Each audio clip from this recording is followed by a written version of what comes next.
Us to speak today. It's such an important topic. We definitely covered the issue about risk reduction and the Moore Foundation, which was established 24 years ago by Dr. Virginia Moore. The mission was to be able to start teaching young people how to reduce their risk for breast cancer and steer them to healthy lifestyles. But another component that we cover and absolutely stress is early detection. And we are able to go out to teach students how to do a proper self-exam by the use of silicone breast models. So although we know that it's not a standard curriculum in the high schools, we are in over 65% of the high schools on Long Island currently. And I think I'd be looking to hire Brianna in a few years because I think she's doing a great job about raising awareness in those locations where there is no presence yet. So I'm just going to go briefly over actually how to do a proper self-exam, although many of us in the audience have been told we should be doing one. And if I ask most of us, probably most of us will say, well, I did one 6 months ago, and we know that that's not appropriate. So that's really going to be the focus of my talk today. So we really come from the area of when you come from a position of strength, absolutely you have to get your screening, your mammograms done. You should be supplementing with a clinical breast exam. We often recommend for you to, again, schedule those about 6 months apart, so you're getting 2 clinical breast checks in a year.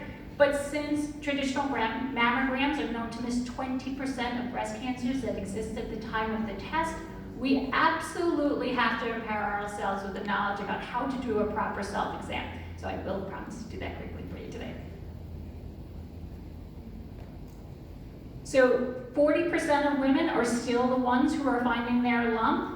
Most of us are finding that still by accident because we don't know how to do that proper self-exam. When we're finding that lump just by accident, you can see it's golf ball size. And that's not what we mean by early detection. So when we're practicing early detection, the average size of a lump that's found is pea size. And let's try to teach you how to even find a lump even smaller than that.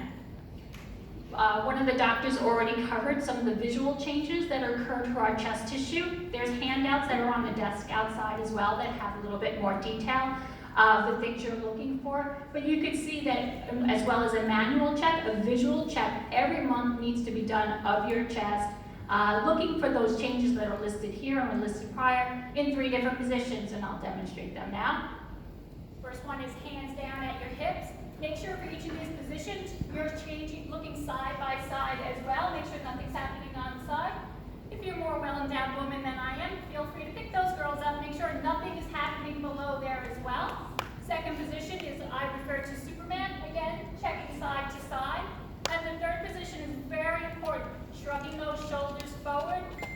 It would be interesting to know that sometimes those changes are only evident in one of those positions, so very important to practice all 3. And then we're going to talk about how to do a proper self-exam. What's highlighted here is complete breast tissue from above our collarbone till deep into our armpits, down to our 5th rib, which is the bra line for the ladies. For the gentlemen, if you make that aloha sign up in your armpit, wherever your pinky dangles to, that entire area will need to be checked. These are some of the older methods that some of us have been taught or told to do a proper self-exam, the circular method, the spoke method. But you can see in each of those methods, much of the breast tissue is entirely missed. So I'm a certified MammaCare breast self-exam instructor, and that's the method that we teach all the students across Long Island. It's basically the lawnmower method, up and down vertical strips. We should start doing that by the time we're 18 for sure. Every month we have a regular period. It's about a week after we get our period. If we don't, we just pick 1 day a month and stick with it. In the beginning, we are not on a search and destroy mission. We're just trying to get to know the normal lumpiness of our breast tissue. If we're Asian American, if we're African American, we tend to have much more texture in our breast tissue. It's normal tissue. We have to figure out where our normal is. And so if something changes over time, we would be able to detect that change.